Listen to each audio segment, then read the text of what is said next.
comment. First up, Chris Burek.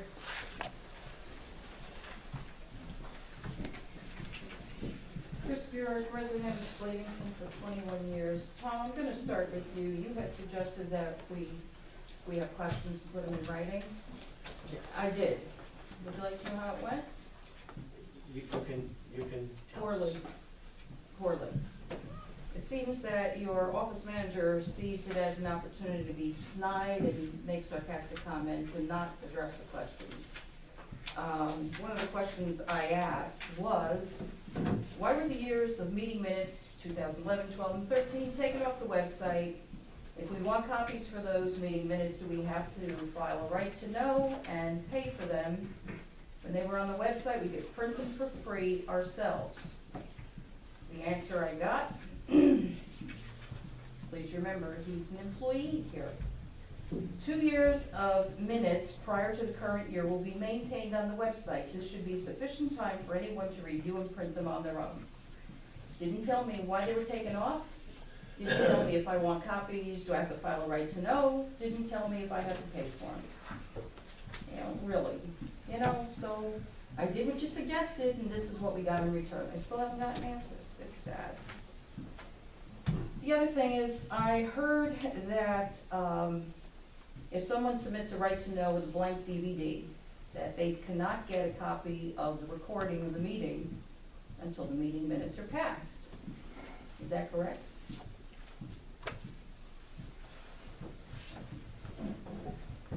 I don't know the answer to that. Okay. That's a good question. I don't know the Okay, answer. well, let me just say that this was attempted once before in 2010, okay? And a citizen filed a right to know, it was not me. A citizen filed a right to know with a blank DVD asking for a copy of the meeting minutes, the audio. And they were told the same thing, you can't have it until we pass the meeting minutes. Okay, so they filed an action with the Office of Open Records. Want to know how that went? You lost. You want the docket number? It's AP 2010-0304. And it ordered you that if someone files a right to know and provides you with a blank DVD, you have to produce it. You can't postpone it.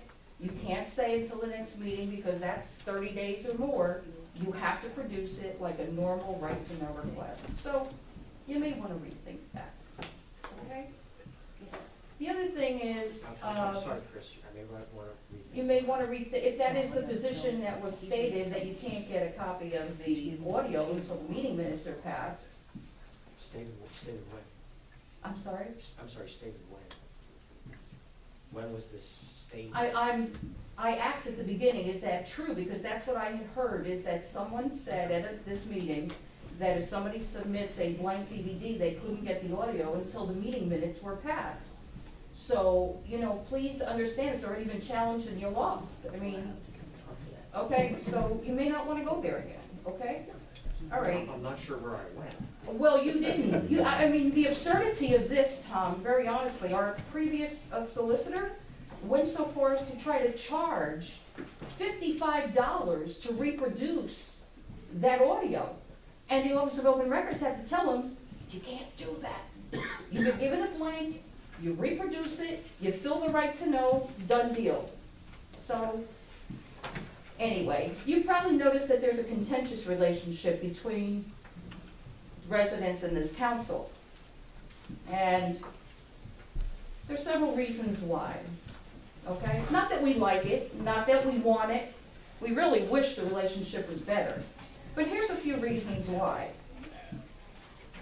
They vote on ordinances or resolution. There's no copies. We have no idea what's being voted on. We have no right to look at it, comment on it. And then when we ask, could you please read it? We get attitude, okay? So, I mean, put it out there. If you're gonna pass a resolution, if you're gonna vote on it, put a copy out here, let the public look at it, let the people comment on it. When we make suggestions, we're not doing it to slam you. We're not doing it to be critical. A lot of these suggestions are valid suggestions to help make this a better borough. Whether it's Mr. Ziegler talking about recycling, or Mr. Gilner talking about equitable distribution of water and sewer rates, I offered you my recycling draft. 30 seconds. Thank you very much, okay? So please understand, this contentious relationship really needs to stop. We need to get down to business. Because very honestly, as a citizen, I'm tired of these headlines. I'm tired of this, and I don't want to see this. So shape up, because the citizens deserve better. Thank you.